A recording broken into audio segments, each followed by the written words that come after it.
What's up, one quarterback gang? You know we didn't forget you. We showed you so much love last year. And in today's video, I'm bringing you our first one quarterback rookie mock draft of the season. Very excited to dive into these. We'll do these every couple weeks for you guys to keep you updated. And today's landing spots, we're pulling from Tankathon's mock draft, their latest mock draft, which was released on December 17th. If you want to follow along, you know, we are recording this before we go on break for Christmas and New Year's. But I'm very excited to bring this to you. Starting off at the 101, no surprise, Ashton Jeanty, he comes off the board. Now, in this mock draft that we are taking the landing spots from, he goes to the Bengals in round number 1. I mean, I'm sorry if you're a Chase Brown owner, because Ashton Jeanty is automatically going to be the clear number 1 in that backfield. This would be worst case scenario for Chase Brown. But for Ashton Jeanty, he gets the top 15 first round draft capital. We believe he's a complete prospect over here. Not only is he an incredible rusher, but if you look at his season in 2023, he was the best receiving back in 2023 as well. He's a 3-down, do-it-all type of player. A little Alvin Kamara, a little Christian McCaffrey to his game, a little Maurice Jones-Drew. I think he's an absolutely incredible asset from day one, Bijan level of expectations as soon as he comes out of the NFL draft. All right, at the 102, yes, this is my wide receiver 1. All right, and I would just encourage you guys to keep an open mind throughout this process. No one needs to know exactly who their number 1 player, number 2, or number 3 at the wide receiver position is right now. But for me, my wide receiver 1 goes to the Cowboys in round 1. That is Luther Burden. Huge fan of his game. I think he'd be the perfect fit alongside CeeDee Lamb. You know, Dak Prescott was signed to a long-term deal, so you don't have to worry about quarterback play. You know, is Dak the best quarterback? No, but we know he can absolutely produce fantasy-relevant wide receivers. He's done that for a long time, from Amari Cooper, right, all the way, you know, CeeDee Lamb, Brandon Cooks a little bit. We've seen that, and I think Luther Burden would be the perfect complementary piece to a CeeDee Lamb in a great offense. At least it should recover to become a great offense. I'm a huge fan of his game. I see a little JSN and Deebo Samuel type of combo. I believe he's a great route runner. You know, a lot of people are not high on his route running ability. I don't understand, because I definitely see him versus press coverage win. I see nuance in his route tree. I think he's an incredible player that was held back by quarterback play, and I will stand on that till I die. All right, that's a flag plant. At the 103, we are going to go a running back here. So back-to-back Dallas Cowboys, Omarion Hampton goes in the second round to the Dallas Cowboys. So they are, you know, Rico Dowdle's a great player, but they want someone to build around long-term. Omarion Hampton is that guy for this team. Great runner of the ball, great through contact. He actually led the nation in yards after contact in 2023. Great pass catcher as well. You know, this year, his numbers might have been a little bit questionable in certain areas, but you have to keep in mind that this team lost Drake May. You know, they lost Tez Johnson. Their offense was struggling overall, and he still shined through that. He goes to the Cowboys. Great draft capital in round 2. I'm a huge fan of this pick. At the 104, this is where we will go Tet McMillan. Now, Tet McMillan is the 6th overall pick in the draft in the first round, but he does go to the Tennessee Titans, and I just don't know how I feel about that landing spot. I'm not pushing Tet down my board because of the landing spot. I truly believe that the 102, you could have 7 players, depending on how the draft goes, worthy of being the 102 in this year's draft. I like Tet McMillan. You know, do I think there are certain areas of his game that I question the translatable ability? Maybe, but I think he can win the way Mike Evans wins. He can win the way Drake London wins. He can win the way Mike Williams wins. I think he's a very good player, ridiculous ball skills. He's pretty decent after the catch, and I'm a big fan of his game, but what is it? Is he catching balls from Will Levis? What does he and Calvin Ridley's roles look like? What does this mean for Calvin Ridley? Is Mason Rudolph going to be throwing in balls? It's tough to predict what his value would be 1 year out if this was his landing spot. All right, at the 105, this is assuming that he is going to declare as a wide receiver, and I know that's probably not going to happen, but Travis Hunter comes off the board here at the 105. Again, guys, we will get clarity on this as we get closer to the NFL draft. It's okay to play, you know, these little roles right now and explore these scenarios. Let's play the scenario. Okay, Travis Hunter commits to be a wide receiver. Well, he goes to the New England Patriots as a 3rd overall pick. He would be the perfect missing piece for Drake May in this offense. I mean, he has a chance to go out there and have a Malik Neighbors type of rookie season. I will say this about Travis Hunter, the best ball skills I've ever seen of any prospect I've ever scouted in the last 5 years. And if he commits all of his time to getting better as a wide receiver alone, I think there is no ceiling on this player. All right, moving on. At the 106, honestly, I wanted to make this player my 102, but he went in the 3rd round. This is where Caleb Johnson comes off the board. He goes to Los Angeles Chargers. Perfect landing spot for him. But again, it was in the 3rd round. So, it's hard to take a 3rd round running back over a couple 1st round potential wide receivers. But absolutely love this guy. I think Tankathon has it completely wrong. I don't think Caleb Johnson gets out of the top 2 rounds, but this is the world we're living in today. I definitely think he steps in and is the RB1 from day one. Kenneth Walker, Breece Hall type of expectations as a rookie. In an offense that really features the run with Harbaugh and Greg Roman. So huge fan of him as a player. And I think there's a little Nick Chubb to his game for sure. I can't wait to see him in the NFL. All right. At the 107, this is where we're going to have Travion Henderson, come off the board, who I also would have liked to have drafted earlier. He goes to the Vikings, but in this world that we're living in, he goes to the Minnesota Vikings in round number 3. So again, hard to put him ahead of some of these 1st round wide receivers. I think people are giving way too big of a discount on Travion Henderson right now. I don't know what they're not seeing in his game. I guess they don't trust him because the team brought in Quinshon Judkins. I mean, to me, if you look at these 2 players on a per touch basis, Travion Henderson is the one that has a chance to completely break fantasy football, to be this Aaron Jones, Alvin Kamara type of player. I think he's a great rusher. He's a home run hitter, a lot of explosiveness to his game. He's a great receiver. I just don't understand why people aren't putting more respect on his name. So I'm going to try to do that here. All right, at the 108, Emeka Egbuka comes off the board. He goes to the Denver Broncos at the end of the 1st round. Huge fan of his game. I actually think Emeka would be the perfect fit alongside Courtland Sutton. That's if they sign Sutton long-term. We don't really know if that's going to happen or not. But obviously, we see great signs from Bo Nix that he can support wide receivers. So Emeka is an incredible bet here out of Ohio State. The Brian Hartline effect. So many valuable, productive wide receivers coming out of that school. All right, at the 109, my tight end 1 comes off the board. That is Colston Loveland. I'm not going to lie to you guys. I really don't like this landing spot for a tight end. I definitely understand why some people do. I hear a lot of people talking about how it's an ideal landing spot. But the same reason that we were out on Adonai Mitchell last year is the same reason I'm a little bit concerned about a tight end landing in Indianapolis this year. It's not about the player. It's about the situation. And you can't sit here and lie to me and tell me that the situation doesn't matter, right? Because we have seen Rome Odunze's rookie season. We saw what happened to JSN as a rookie. Situations do matter. And you go to Indianapolis where you have Michael Pittman and Josh Downs and Adonai Mitchell, and now you're reliant on Anthony Richardson, who's completing about 50 or 45% of his passes right now to make you relevant in fantasy football. It's just difficult. It's difficult to wrap your head around a little bit. All right, at the 110, let's talk about the other Ohio State running back. That is Quinshon Judkins, who goes in the 3rd round here. Now, the good news for the 3rd round running backs is that 2nd and 3rd round running backs have a very similar hit rate historically for fantasy football. And to be fair, the Raiders are desperately missing, an impact running back. I do think they regret letting Josh Jacobs go. The entire NFL is actually becoming, more open to the idea of running backs being important to offenses and paying them. I mean, we see so many defenses playing too high safety. These running backs are super important. Judkins, instantly the starter from day one, in my opinion.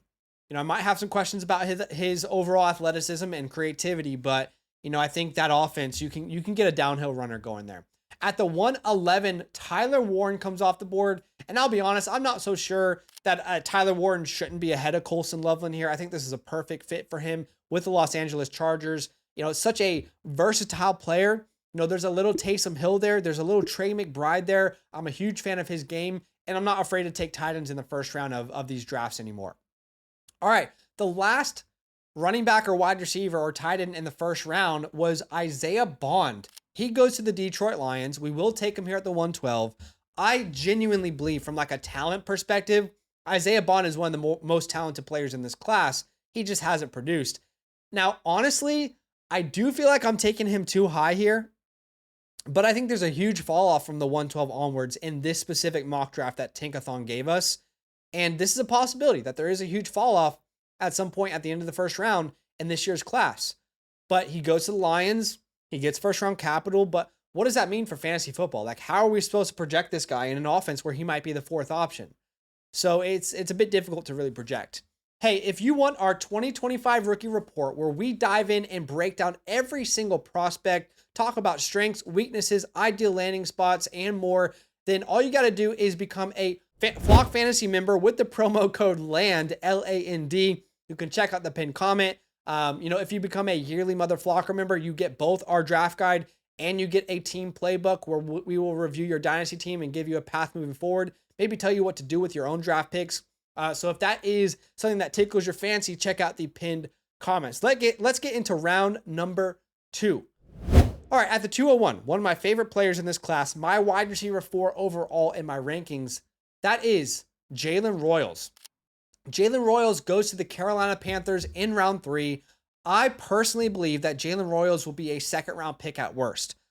I think there could be some hype where he could be a first round pick. I mean, I said the same thing about Zay Flowers in his class, and that ended up being true. We'll see. We'll see if that happens in this year's class, but he lands with the Panthers. I think he gives the Panthers something that they don't have, like this true, really good, baseline route runner who's ridiculous after the catch, incredible yak threat. I'm a huge fan of his game. There's a little bit of Rashee Rice in his game. If you give this guy like 6 layups a game, I think he could absolutely thrive with Bryce Young.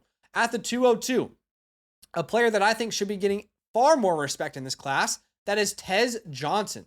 Now, Tez Johnson goes to the Washington Commanders in round 3 in this mock draft we're using. Perfect fit.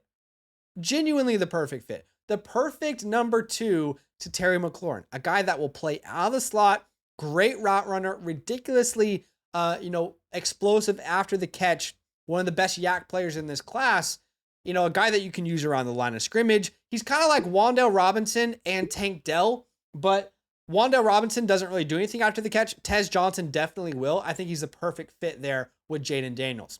At the 203, not going to lie, I'm not a huge fan of this player, but I can't ignore the draft capital.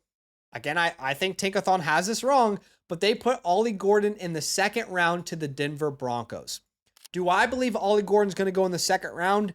No. I think when NFL GMs watch his film, they'll see a lot of, I just think there's like some mental cerebral issues that he has to get over. And I'm not sure if they believe he's a second round player. Sure, as an athlete, you can make a case that he's a second round guy, but I just don't know if he's going to get drafted that high, but I have to respect the draft capital here.